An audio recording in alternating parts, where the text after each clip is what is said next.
The Witch's Hat by John Witchat. It was a long, cold, winter's sock Matthew put on. He had picked it off the floor, where he kept his socks, his menacing socks, and his ordinary socks. "Matthew, come on," his father bellowed.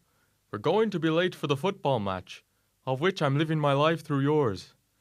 He described the primary basis for his character. "Coming."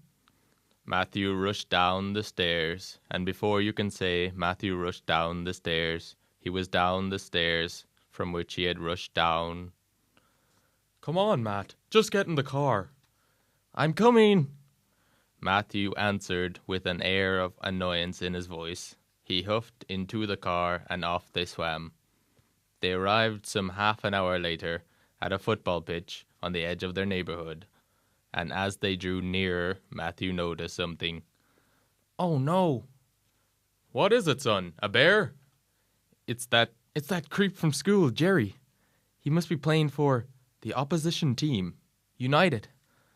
"Oh?" He's a jerk. He said he'd turn my head into a pillow and then kick the pillow the next time he saw me. "Oh, well, son, there's only one way to deal with a bully." Yeah? "Yep." He drove away. Matthew stood rooted to the spot, as there Jerry approached. "I'm a jerk," exclaimed Jerry. "You're going down today, Three Eyes," referring to Jerry's prescription monocle. "I'm going to kick you in the shin on the pitch today, Matty." Jerry then walked coolly away, satisfied with the shin-kicking terror he distilled in Matthew. And terror it was, straight to poor little Matthew's core. At this point he heard a voice, that of his friend Xavier. He was standing with another of Matthew's friends, Aaron. "Matt, over here!" Xavier yelled, and Matt obeyed and made for them. For no one can disobey the orders of a person named Xavier. "What's up, lads?" "Oh, nothing. Aaron just had his tonsils removed, so he can't play today." Oh, I'm sorry, Aaron. "Oh, it's grand." Do you still have that two-match band, X? "Yeah." I still can't believe you killed that chap. It was an accident. I did not mean to kick him in the shin. Matt, are you okay? Yeah. I'm just kind of nervous about the match. It's grand. Where was I now? Oh, yes. Shin.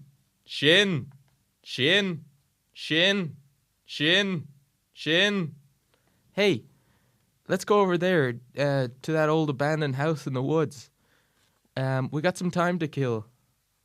Nah, look, a hat.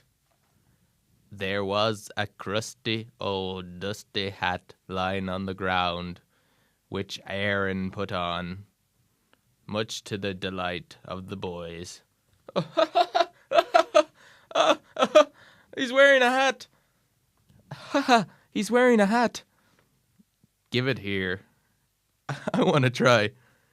Xavier placed the hat on his head, and as if by magic, the hat was on his head. Wow. You try, Matt. Nah, I don't want... Oh, come on. Wear the hat. Oh, okay. Xavier pulled and tugged the sticky hat on to Matthew's head, revealing atop his own head a curious little creature. Detach from flopping that hat upon your head. What is that? He could not see what was on top his own head. My conopulous friendlies, I am the Schnacker Snail, proheaver of the hat. I must enroll you from your deed. If the hat is flopped around thy crown at third and ultimate time, then a rapulous witch will awake. She will whack, smack, and crumple your twackles, wimp your dwumps, and plump your plumples.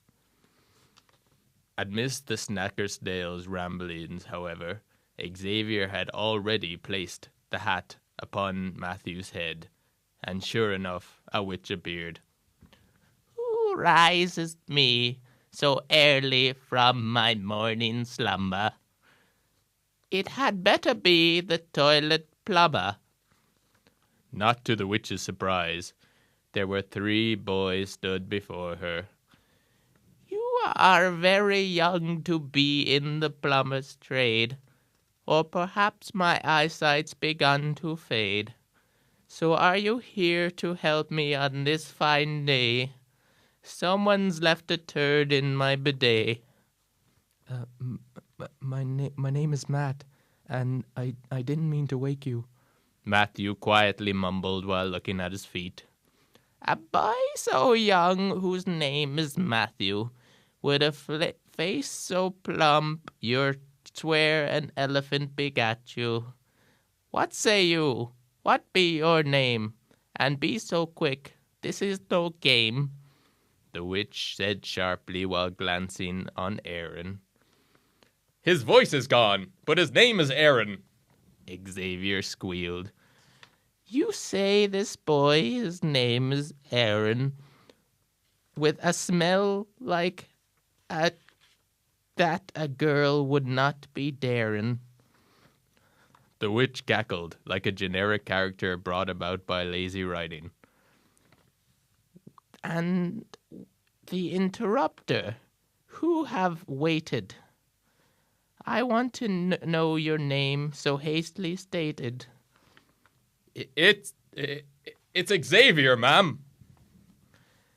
Xavier? What am I supposed to rhyme with that? You know the rules, you flicky flock, the snail stated. If you fubbed from rhyming a moderately difficult name, then you must gruntle one whistle. Fine. What shall your wish be, young child? I have to pee, so make it mild. It was at this point that Xavier and Matthew looked at each other, and Xavier said, I wish Matt had a slightly stronger shins. Matthew looked at his friend, and his eyes started to well up. For Xavier had wished for him, despite all the starving children throughout the world, and the endless wars and violence, Xavier had wished for his shins to be a little stronger. Matthew could not have been happier.